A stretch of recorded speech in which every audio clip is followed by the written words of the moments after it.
So I've got it now. We'll go back to the phone line, shall we? 08717223334. We're talking about G-Dog Gareth Southgate. Let's speak to John's a Villa fan. Hello, Johnny. Hello there. Hiya, lads. Johnny, how old are you? Well, I'm 69. Okay. Who was your crush when you were a kid? Who was it? Well, on the TV. Yeah. Ooh. Or in the pop industry. Can you remember who it was?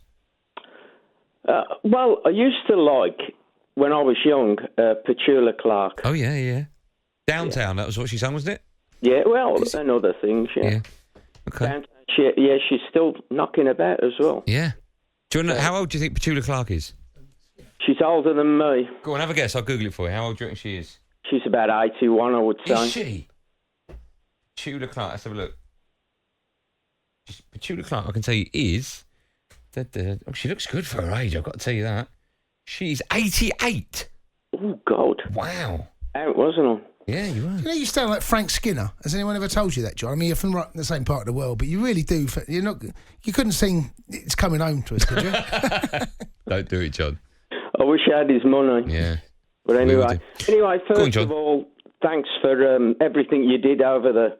It was absolutely brilliant. I wish you were on TV, both of you, because when we got to put up with people like Roy Keane, you speak so much sense. It's fantastic. I'm really annoyed with what he said about the penalties. I think he was absolutely out of order. It's typical of him as a person. Let me just point out, in case people are unaware what he said, he basically alluded to the fact that if you're Raheem Sterling or Jack Grealish and you see a young kid going up, you should step up before them and take the penalty. But then we found out afterwards that's not how it happened. It was Jack Grealish wanted to take the penalty, but we found out that Gareth Southgate spoke to Saka and suggested he should take one. So it was really out of Jack Grealish's hands, wasn't it?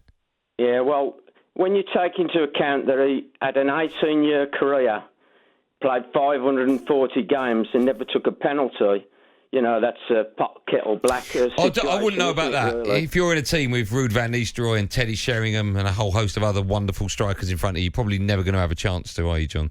He played for Forest as well and other clubs. Yeah, Stuart Pearce in that side. He's But anyway, also a complete failure as a manager. So yeah, but it was a legendary footballer, John. Yeah. Oh yes. No. I know you're saying that as a Man United. No, I'm not. I'm just saying that as a football fan. He was an amazing player. And he also bit the hand that fed him as well, because look at the way he criticised Ferguson and people like that. Look at the way he turned his back on his own country.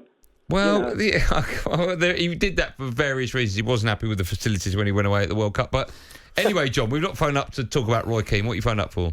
Well, what I've phoned up to say is we've got Hobson's choice. We've got to stick with Southgate, because what we really need is a manager like with the profile of Mancini, a serial winner who's won everything as a player, as a manager. We haven't got that. We're not going to have anything other than an England manager managing England, so we're stuck with him. I think personally, Dean Smith is a better manager. If you said to me tomorrow, swap Southgate for Dean Smith, I wouldn't do that. I wouldn't do that at all. Well, I think international management, John, is different to club management. And I think right now, Gareth Southgate is as good as anyone for where we are and for the squad he's got and for his position at the FA and position with the players and where what he's doing with this group of players. I can't think of anyone better than I would rather have right now. You're absolutely right. I agree with you. But I was just like Andy was at the start of the tournament. I was really sceptical about him.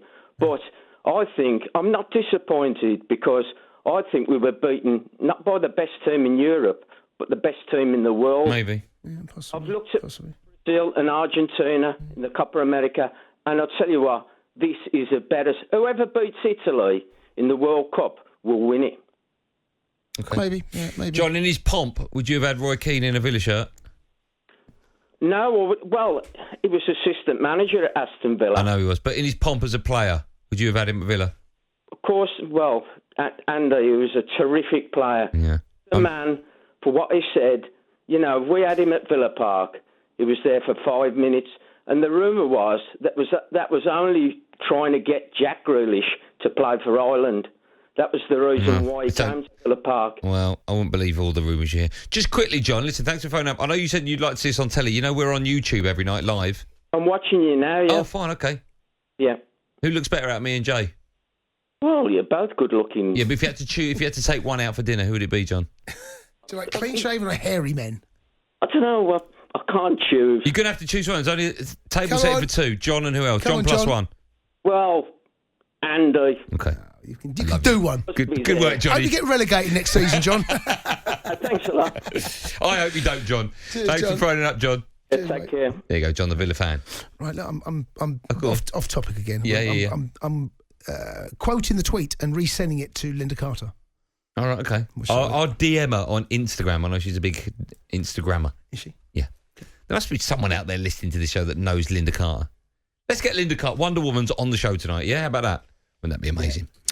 Yeah. More of your calls when we come back. 08717223344. You're listening to the Sports Bar on talkSPORT with me, Andy Goldstein and Jason Cundy in partnership with Bet365. The Sports Bar with Andy Goldstein and Jason Cundy. Monday to Thursday night from 10 on AM, on DAB, via the talkSPORT app and on your smart speaker. talkSPORT.